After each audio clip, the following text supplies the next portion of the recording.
বাংলাদেশের আকাশে উজ্জ্বল নক্ষত্রের তালিকায় নাম লেখালো ইসলামী আন্দোলন বাংলাদেশ। ইসলামী আন্দোলন বাংলাদেশের আমির মুফতি রেজাউল করিম সাহেবের নেতৃত্বে আজ ঢাকাস্থ ঐতিহাসিক সোহরাওয়ার্দী উদ্যানে অনুষ্ঠিত হয়েছে জাতীয় মহাসমাবেশ। ইসলামী আন্দোলনের আমিরের উদারতা আন্তরিকতায় মুগ্ধ হয়েছে বাংলাদেশের সিংহভাগ রাজনৈতিক দলের নেতৃবৃন্দ, বিভিন্ন ধর্মে বিশ্বাসী জাতীয় নেতৃবৃন্দ। তার ব্যবহারে মুগ্ধ হয়েছে সামাজিক, সাংস্কৃতিক, সাংবাদিক, পুলিশ সহ আজকের এই আয়োজনে উপস্থিত সকল লক্ষ লক্ষ তরুণ যুবক জনতা। প্রিয় দেশবাসী, আপনারা জানেন ইসলামী আন্দোলন বাংলাদেশের অন্যতম একটি সেরা রাজনৈতিক দল, যেই দলটি দীর্ঘদিন রাজনীতিতে সক্রিয় থাকলেও ফ্যাসিবাদ বিরোধী আন্দোলনে ২৪-এর গণ অভ্যুত্থানের নেতৃত্ব পর্যায়ে অংশগ্রহণ করার মধ্য দিয়ে আবার বাংলাদেশের নতুন সূর্য উদিত হয়েছে এই ইসলামী আন্দোলনের সংগঠনের জন্য। এই সংগঠনটি ফ্যাসিবাদ বিরোধী আন্দোলনের লড়াকু সৈনিক ছিলেন। এ সংগঠনের নেতারা সামনের সারিতে দাঁড়িয়ে বুক চিতিয়ে তারপরে এই শেখ হাসিনার পতন নিশ্চিত করতে সাহায্য করেছিলেন। আজ ঢাকার সোহরাওয়ার্দী উদ্যানে তাদের সুনিপুণ পরিকল্পনায় মাধুর্যতা, সৌন্দর্যতা, আদর্শ, স্যাক্রিফাইস সব কিছু বিবেচনা করলে, রাজনৈতিক দলগুলোর বিভিন্ন সভা সমাবেশ বিবেচনা করলে এ যাবৎকালের সেরা একটি সমাবেশ উপহার দিয়েছে চরমনায়ের পীরের নেতৃত্বে ইসলামী আন্দোলন বাংলাদেশ। আমাদের জন্য শিক্ষার, বাংলাদেশের রাজনীতির জন্য শিক্ষার, এদেশের ঐক্যবদ্ধ হতে চাওয়া মানুষদের জন্য শিক্ষার। আজকের এই সমাবেশে বাংলাদেশের যে সকল রাজনৈতিক নেতৃবৃন্দ উপস্থিত হয়েছেন, পূর্বে এরকম একই বড় সমাবেশে এই রাজনৈতিক সংগঠনগুলোকে একত্রে বসতে দেখার নজির এখন পর্যন্ত নেই। ঘরোয়া পরিবেশে হয়তো জামাতকে দেখেছেন চরমনায়ের সাথে মিটিং করতে, হয়তো ইসলামী আন্দোলনের অফিসে দেখেছেন অন্য রাজনৈতিক দলের নেতাদেরকে মিটিং করতে, অন্য রাজনৈতিক দলের অফিসে হয়তো দেখেছেন চরমনায়ের কোনো প্রতিনিধিকে যেতে, কিন্তু ভর মজলিসে লক্ষ লক্ষ মানুষের উত্তাল তরঙ্গের মধ্যে জাতি, ধর্ম, বর্ণ নির্বিশেষে এরকম উপস্থিতি মূলক সমাবেশ এই প্রথম বাংলাদেশে চরমনায়ের পীর দেখিয়ে দিলেন। আমি তাকে বলি, তিনি এখন আর বাংলাদেশের জাতীয় নেতায় রূপান্তরিত হই তার নেতৃত্ব ক্ষান্ত হয়নি, বরং আমাকে উদাহরণ দিতে মনে চাচ্ছে সেই সুলতানিয়াত। আপনারা জানেন তুরস্কের সুলতানদের যে ব্রড মেন্টালিটি নিয়ে যে ঐক্যের প্রবণতার পরিচালনা করে থাকেন, তথা রাজিব তাইয়ব এরদোগানের যে ফর্মুলা, সেরকম একটি ফর্মুলার মধ্যেই চরমনায়ের ইসলামী আন্দোলন এবং পীর সাহেব ভূমিকা পালন করছেন বলে মনে হচ্ছে। তাদের স্টেজের সাজসজ্জা, ডেকোরেশন, ম্যানেজমেন্ট, তাদের উপস্থিতি, প্রত্যেকটি মানুষের সকল কার্যক্রম এমনভাবে পরিচালিত হয়েছে যেটা বাংলাদেশের ইতিহাসে একটি অনন্য দৃষ্টান্ত স্থাপন করতে পেরেছে। আমি বিশ্বাস করি আজকের এই চরমনায়ের এই মহাসমাবেশ থেকে বাংলাদেশের সমগ্র রাজনৈতিক দলের শেখার আছে অনেক কিছু। আমরা কেউ কারো চাইতে বড় নয়, কিন্তু আমরা প্রত্যেকের কাছ থেকেই ভালো জিনিসগুলো পিক করতে পারবো। আমি নিজে অভিভূত হয়েছি যে ইসলামী আন্দোলনকে অনেক রাজনীতিবিদরা কটূক্তি করতে গিয়ে ধর্মভিত্তিক দল মনে করে ইগনোর করার চেষ্টা করেন, সমাজের বড় বড় মিডিয়াগুলো থেকে ইগনোর করার চেষ্টা করেন, রাজনৈতিক টকশোগুলো থেকে ইগনোর করার চেষ্টা করেন। তাদের জন্য আজকে দৃষ্টান্ত রেখে গিয়েছেন এই চরমনায়ের পীর সাহেব। কি সুন্দর বক্তব্য! নেই কোনো হিংসা, নেই কোনো প্রতিহিংসা, ঐক্যের আহ্বান, বাংলাদেশের সমগ্র মানুষকে নিয়ে দেশ গঠনের জন্য ঐক্যের আহ্বান, ইসলামিক দলগুলোর প্রতি উদাত্ত আহ্বান, উদারতার ভিত্তিতে। সেখানে থাকবে না কোনো মাসলাকের ইস্যু, সেখানে থাকবে না কোনো নতুন নতুন ভেদাভেদ, সেখানে থাকবে না কোনো কে আকীদা কোন কারণে কোন জায়গায় কে কি করছে, সব কিছুকে ভুলে গিয়ে একটি ইস্যুতে বাংলাদেশের আগামী দিনের রাজনীতি এবং সমাজনীতিকে সুষ্ঠু সুন্দর ধারায় সৎ মানুষদেরকে নিয়ে ইনসাফ ভিত্তিক রাষ্ট্র কায়েমের যে বিরল দৃষ্টান্ত দেখালেন চরমনায়ের পীর আজকের এই সমাবেশে, আমি তাকে স্যালুট জানাই। তিনি স্যালুট পাওয়ার যোগ্যতা রাখেন। বাংলাদেশের ইতিহাসে এরকম সুশৃঙ্খল সমাবেশ আমাদের জন্য অনেক কিছু আগামী দিনের শিক্ষার আছে। তাদের মঞ্চের সাজসজ্জা দেখেন, সারি সারি নেতারা, জাতীয় নেতৃবৃন্দ 20 ফিট পিছনে লম্বা লাইন দিয়ে বসে আছে। যে বক্তব্য দিচ্ছে তিনি শুধু সামনে যাচ্ছেন। কি সুশৃঙ্খল! বৃষ্টি হচ্ছে, রৌদ্রর তাপ কোনো কিছুই তাদের কর্মীদেরকে টলিয়ে রাখতে পারেনি, দমিয়ে রাখতে পারেনি।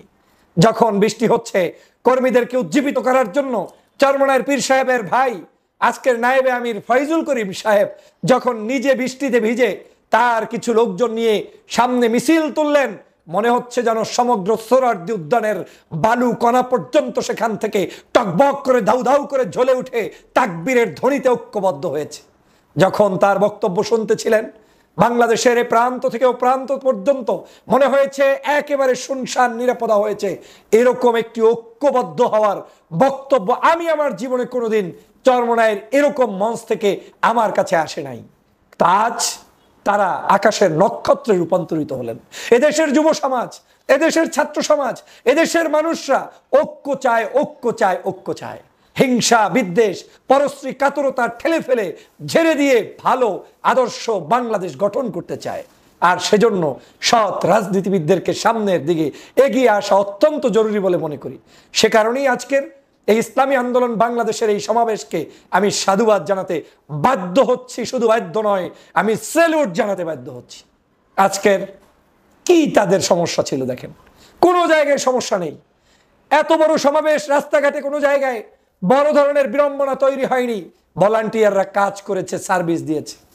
বড় বড় নেতারা প্যান্ডেলের সামনে, মঞ্চের সামনে, বড় বড় পীর মাশায়েখ আলেমরা কোনো ধরনের কোনো কিছুর পদ পদবীর তোয়াক্কা না করে তারা ফ্লোরে বসে গিয়ে, মাটিতে বসে গিয়ে যে দৃষ্টান্ত স্থাপন করেছেন সেটা আর কোথায় পাবেন? অনেক সমাবেশ বৃষ্টি হলে পন্ডুল হয়ে যায়, কর্মী ধরে রাখা যায় না। এই চরমনায়ের আজকের সমাবেশে একটা কর্মী এ ময়দান থেকে যায়নি। তাহলে এই ঐক্য, এই স্পিরিট যদি ধরে রেখে তারা সামনের দিকে এগিয়ে যায়, তাহলে এই বাংলাদেশকে সুন্দরভাবে এগিয়ে নিয়ে যাওয়া সম্ভব। কারা আসে নাই বলেন? দু একটি দল বাদে এই সমাবেশে অংশগ্রহণ করেছে বাংলাদেশের সেকেন্ড লার্জেস্ট পার্টির মহাসচিব, জামায়াতে ইসলামের সংগ্রামী মহাসচিব অংশগ্রহণ করেছে তাদের নায়েবে আমির, অংশগ্রহণ করেছে অন্যান্য ইসলামিক রাজনৈতিক দল, মামুনুল সাহেবদের দল, এরকম খেলাফত মজলিস, খেলাফত আন্দোলন, বিভিন্ন ইসলামিক রাজনৈতিক দলের নেতৃবৃন্দ অংশগ্রহণ করেছেন। ভিপি নুরুল হক নূরের গণ অধিকার পরিষদ এবং তিনি নিজে অংশগ্রহণ করেছেন। এনসিপির মহাসচিব অংশগ্রহণ করেছে, এবি পার্টি সহ বিভিন্ন রাজনৈতিক সংগঠনের নেতারা। এখানে কারো কোনো কার্পণতা ছিল না। এখানে অংশগ্রহণ করেছে হিন্দু, বৌদ্ধ, খ্রিস্টান ঐক্য পরিষদের নেতারা। তারা এসে বক্তব্য দিয়েছেন। তিনটি ইস্যুকে সবাই ঐক্যবদ্ধভাবে অ্যাপ্রিসিয়েট করেছে। এক, এদেশে শেখ হাসিনার সকল গুম, হত্যা, রাহাজানির বিরুদ্ধে বিচার করতেই হবে। দুই, আমাদেরকে সংস্কার করতেই হবে। 53 বছরে, 54 বছরে দেশের কোনো সংস্কার হয়নি, পরিবর্তন হয়নি। সেই সংস্কার আজকের এই সমাবেশের অন্যতম উদ্দেশ্য ছিল। তিন, পিআর পদ্ধতির নির্বাচন, যেই নির্বাচন করলে বাংলাদেশের প্রত্যেকটি মানুষ তার ভোটের অধিকার প্রতিষ্ঠার মাধ্যমে তারা আগামী দিনের সোনার বাংলাদেশ দেখতে পাবে, তাদের প্রতিনিধিরা সংসদে যাবে। সেই তিনটি দাবি ছিল যুগোপযোগী দাবি।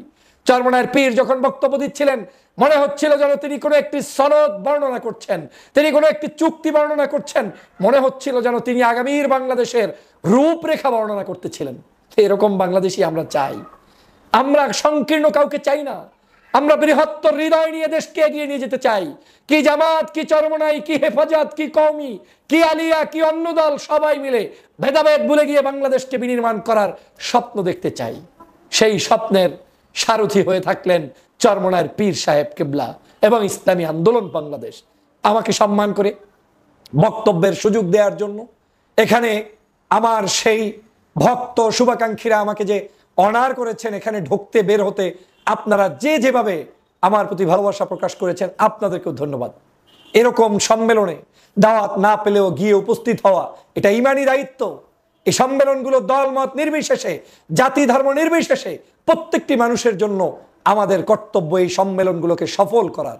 আগামী দিনেও এই বাংলাদেশ বিনির্মাণের জন্য যারা যখন সম্মেলন করবে, সমাবেশ করবে, সেই সমাবেশগুলোতে আপনারা দলমত নির্বিশেষে উপস্থিত থাকবেন, সেটাই আমার প্রত্যাশা।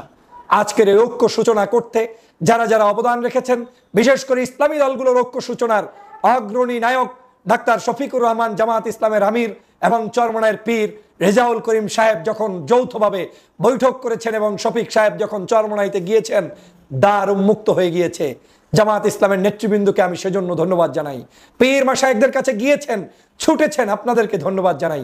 বাংলাদেশের প্রত্যেকটি প্রান্তে আপনার পক্ষে কিংবা বিপক্ষে প্রত্যেকটি মানুষের কাছে ইসলামিক এই মারকাজগুলোর দাওয়াত এবং কর্মপদ্ধতি তারা বিস্তার ঘটাবে, সেই প্রত্যাশা সবসময় করি। চরমনায়ের এই সমাবেশকে কেন্দ্র করে 6 জন মানুষ নিহত হয়েছে। আল্লাহ পাক তাদেরকে জান্নাতের সুউচ্চ মাকাম দান করুক। শহীদের এই রক্তের বিনিময়ে বাংলাদেশের সংসদ থেকে শুরু করে প্রত্যেকটি জনপদে ইসলাম, দেশ, মানবতা এবং একটি সুন্দর কল্যাণকর রাষ্ট্র প্রতিষ্ঠার জন্য ভূমিকা রাখার নেতৃত্ব তৈরি করে দিক, সেই প্রত্যাশা করছি হিংসা বিভেদ ভুলে গিয়ে, একে অপরকে খোঁচাখুচি ভুলে গিয়ে, কাঁধে কাঁধ দিয়ে, বুকে বুক মিলিয়ে আগামীর সুন্দর সফল বাংলাদেশ বিনির্মাণের স্বপ্ন দেখি আমি ক্ষুদ্র এই মানুষটি। আসুন চরমনায়ের এই প্রোগ্রামকে আমরা যেমন সাধুবাদ জানাবো, পাশাপাশি এই প্রোগ্রামকে সফল করতে যে সকল ভলান্টিয়ার, পুলিশ বাহিনীর সদস্য, প্রশাসনের কর্মকর্তা, সাংবাদিক বৃন্দ, আমাদের নিজস্ব স্বেচ্ছাসেবক এবং চরমনায়ের পীর সাহেবের মুরিদ, শুভাকাঙ্ক্ষী, আন্দোলনের সাথে সম্পৃক্ত ব্যক্তি এবং বিভিন্ন রাজনৈতিক দলের অনেক নেতাকর্মী এসেছেন, তাদেরকে ধন্যবাদ জানাই। আগামীর সমাবেশগুলো আবার প্রতিষ্ঠিত হোক নতুনত্বের ছোঁয়ায়, প্রতিষ্ঠিত হোক নেতৃত্ব তৈরির কারিগর হিসাবে, প্রতিষ্ঠিত হোক